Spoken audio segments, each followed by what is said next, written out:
It's now time for Remember When with Uncle John. John Guess, Ouachita County's resident storyteller and local historian.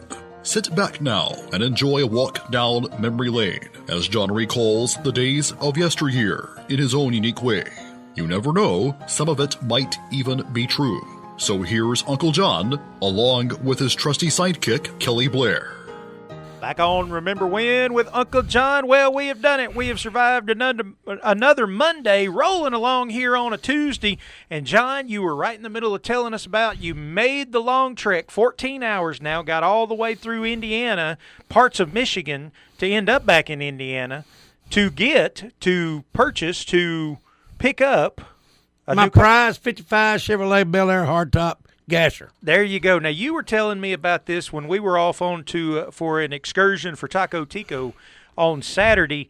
You were explaining to me this is your dream car. This is what it was all about.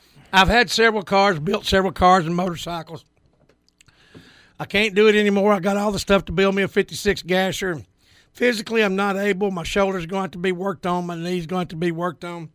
So I'm scrolling through the Facebook marketplace sites, all the hot rod sites, and I come up on this car, and I said to Pam, I said, if I sat down and drew a blueprint of what I wanted, that's it right there.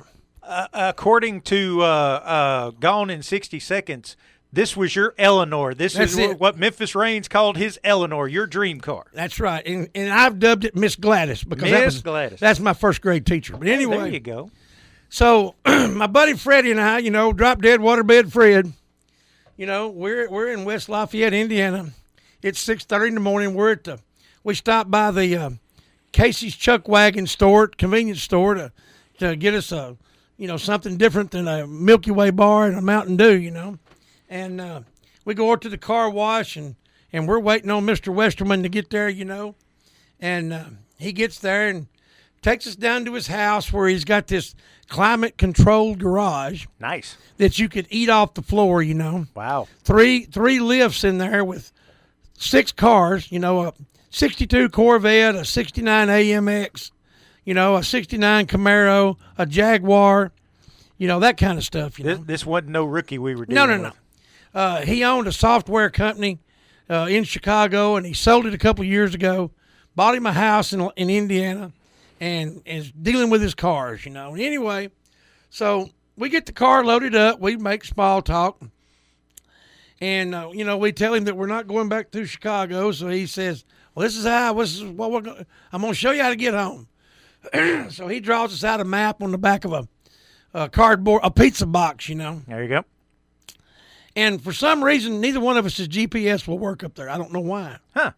But anyway, we go all back through the Indiana cornfields, and, we get to where we think we're going, and when we get where we're supposed to be, it ain't there.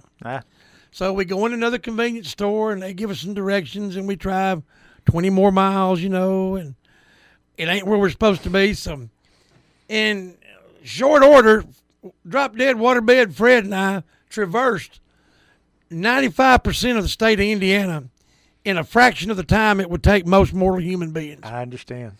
So anyway, we get back to where, we'd be on 4-lane interstates where there wouldn't be anybody else out there. Right. And we'd drive a few miles and we'd get off. But anyway, we get through all this. We finally get to where we think we're supposed to be, and we're in Tennessee. Oh, wow. Which is not where we're supposed to be. Right. But anyway. But we can get there from here. We end up in Tennessee. We somehow find our way back to Missouri. We find I-55, and here we go. Boogity, boogity, boogity, boogity. There you go. And there, about 10 miles from Blytheville, from the state line before you get to Blytheville, is a brand new 100-foot ratchet strap. Looked like it just come off the showroom floor. And another highway treasure. In the middle of 18-wheelers and passenger cars full of folks going on vacation and SUVs and highway department trucks, we screeched that 3/4-ton Ford to a stop with that beautiful car behind it, and we backed up about 3/4 of a mile. and drop dead waterbed Fred jumped out and got our loot, and away we went. There you go. And we made it home. We're going to have to start calling those things traffic treasures or something. 14 hours up there and about 17 hours back. Man. Nonstop, no sleep. We did that before we left that morning.